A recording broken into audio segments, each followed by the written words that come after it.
Hi friends, आज हम पढ़ेंगे anatomical snuff box. Examination point of view से एनाटॉमिकल स्नफ बॉक्स एग्जाम में पूछे जाने वाला फ्रीक्वेंटली पूछे जाने वाला क्वेश्चन है, या फिर कम से कम प्रैक्टिकल एस्पेक्ट से भी इंपॉर्टेंट है और वाया पर्पज से भी इंपॉर्टेंट है। तो इंट्रोडक्शन के अंदर आप देखेंगे it is a triangular space या triangular depression on the lateral side of the wrist. ये ट्रायंगल देखो, ये मैं थोड़ा मोटा हूँ, दुबले इंसान को बहुत अच्छे दिखेगा। ये मेरा थंब है, थंब से आप इधर चलेंगे, थंब से आप ये देखो, ये डायरेक्शन ऐसा लेंगे थंब से, और यहाँ पर आपको एक डिप्रेशन दिखाई देगा। तो दिस डिप्रेशन जब थंब इज फुल्ली एक्सटेंडेड होगा, ये देखो, ये दिखा आपको, थंब इज फुल्ली एक्सटेंडेड, जब यहाँ पर डिप्रेशन बना है, ये डिप्रेशन हमारा एनाटॉमिकल स्नफ बॉक्स कहलाता है ना। पोस्टीरियर डॉर्सल एस्पेक्ट के अंदर हम बात कर रहे हैं बेटा, है ना। थंब इज फुल्ली, अच्छा, इसको हम रेडियल फोसा भी कहते हैं। It is also known as the radial fossa. Location at the level of carpus. Location अगर हम बात करें तो at the level of carpus, मतलब कार्पल बोन के लेवल के ऊपर हमको दिखाई देता है। Why it is called snuff box? Snuff box से क्यों कहलाता है? अगर आपने देखा हो कि इन पास्ट, अगर आपने कोई पुरानी फिल्में देखी हो या आज भी, जो सेंटेड ऑयल यानी इत्र वगैरह जो लगाते हैं अपन यहाँ पे लगा के और उसको इनहेल करते हैं, सूंघते हैं, या बादशाह लोगों को आपने देखा होगा कुछ यहाँ हथेली रिश्ते पे लगाते हैं, ऐसा करके सूंघते हैं। तो स्नफ बॉक्स, स्नफ मतलब नस्वार, यहाँ पर रखकर नस्वार रखकर सूंघी जाती थी, है ना। तो इसको नाम दिया गया 18वीं शताब्दी के अंदर, 18 सेंचुरी के अंदर ये चला करता था। आजकल तो ठीक है, नया जमाना है, बट फिर भी आज भी हम इत्र और परफ्यूम यहीं पे लगाकर सूंघते हैं। अगर आपको इसका अनुभव हो तो बहुत अच्छी बात है ना। That's why it is name is given as snuff box. Boundaries की बात करें तो बाउंड्रीज बहुत इंपॉर्टेंट है। इसके अंदर देखो, टेंडेंस पार्ट अदा कर रहे हैं, ना कि टेंडन पार्ट अदा करें, ना कि मसल्स इटसेल्फ। तो अगर मैं बहुत शॉर्ट में अगर बना के आपको बताऊं एक डायग्राम, तो देखो मैं थंब बना रहा हूं, ये और ये थंब वाला पोर्शन है ना, ये, और ये आपका फिंगर्स,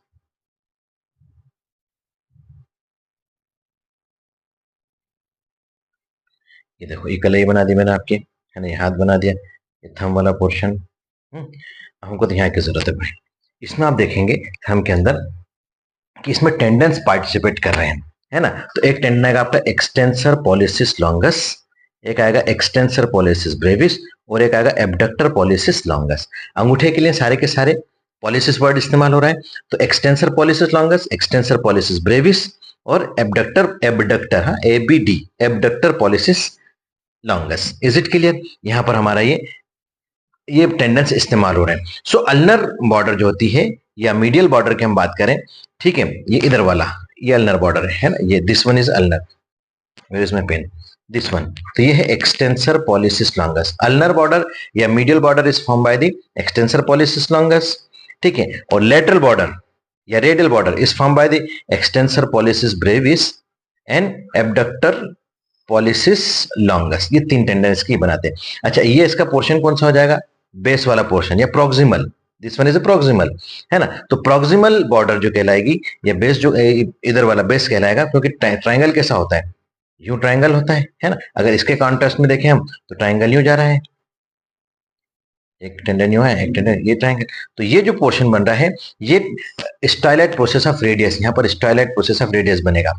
फ्लोर की बात करें तो floor is form by the, इसके नीचे कौन कौन से कार्पल बोन्स आएंगी, समझ लो, रेडियल साइड में है, लेटरल साइड में है, तो स्केफाइड एंड ट्रेपेजियम, दो बोन इसके अंदर हेल्प करेंगे फ्लोर के अंदर। और रूफ स्किन से बनेगी ऑफ कोर्स। कंटेंट्स की बात करें तो कंटेंट्स बहुत इजी है, जैसे मैं डायग्राम बनाया इसी के अंदर आप देखें इसी डायग्राम को, इस डायग्राम में अपन कंटेंट बनाए। तो रेडियल आर्टरी है सबसे पहले, तो ये रेडियल आर्टरी यहां से निकली बेटा, ये radial artery, this one is radial artery, ठीक है। इसके बाद इसके अंदर एक सिफेलिक वेन होती है। नेक्स्ट कंटेंट के अंदर तीन कंटेंट होते हैं, radial artery, cephalic vein, this is cephalic vein, और एक नर्व होती है। नर्व कौन सी होती है? नर्व होती है आपकी superficial branch of radial nerve. Radial side में दीज आर सुपर, ये डार्सम ऑफ दी जितनी भी स्किन है इसको सप्लाई करेगी और ऐसे करके निकल जाएगी। तो superficial branch of radial nerve. Is it clear? ये तीन कंटेंट हो गए, इसमें तीन कलर दिखाई दे रहा है आपको। रेड से आर्टरी हो गई, रेडियल आर्टरी, सिफेलिक वेन हो गई ब्लू कलर से, और ये येलो कलर से superficial branch of radial nerve हो गए। तो दीज आर द कंटेंट्स। ये हमने सुपिनेशन पोजीशन के अंदर ये डायग्राम बनाया है बेटा, ठीक है। चलो अब हम बात करते हैं कंटेंट्स की, हो गई, और उसके बाद हम बात करेंगे अप्लाइड एस्पेक्ट की। तो अप्लाइड एस्पेक्ट के अंदर कि जब when arm is fully outstretched है, जब when we fall on outstretched hand, हमारा हाथ खुला और हम ऐसा करके गिर रहे हैं, है ना। तो जनरली मैंने आपको पढ़ाया था क्या, जब आपको रेडियस चलना पढ़ाई थी, तो कुलीज फ्रैक्चर बताया था। तो जो lower end of radius and है वो फ्रैक्चर होता है। है ना, तो उसको हमने ट्यूनिंग फॉर्क डिफॉर्मिटी कहलाती है ना। तो उसके अंदर कुलिस फ्रैक्चर देखा था, लेकिन कई मरतबा होता है स्केफाइड बोन का भी फ्रैक्चर हो जाता है। तो कॉमनली है ना, जो कार्पल बोन में सबसे कॉमन फ्रैक्चर होता है स्केफाइड बोन का होता है। So pain and tenderness in snuff box is suggestive of, highly suggestive of fracture of scaphoid bone. ठीक है, स्केफाइड बोन कॉमनली फ्रैक्चर्ड होती है, ठीक है, या स्केफाइड बोन का फ्रैक्चर। तो पेन एंड टेंडरनेस अगर आपको इसका एनाटॉमिकल स्नफ बॉक्स पे मिल रही है, तो आप इसको आंख मीच के बिना एक्सरे के कह सकते हैं कि साहब इसका स्केफाइड बोन का फ्रैक्चर हो गया है। Is it clear? It is all about the snuff box, anatomical snuff box. यही लिखना है आपको, डायग्राम आप बनाए तो कुछ, नहीं बनाए तो कुछ, लिखना इतना है आपको बस। इतना लिखेंगे तो एग्जाम के अंदर फुल मार्क्स आपको मिलेंगे। ठीक है, मेरा अगर वीडियो आपको समझ में आया हो, कंटेंट्स अच्छे लगते हो, तो प्लीज मेरे चैनल क्रिस्टल क्लियर एनाटॉमी को आप सब्सक्राइब कीजिए, अपने दोस्तों के साथ शेयर कीजिए और कमेंट्स भी कीजिए, लाइक भी कीजिए। Thank you very much.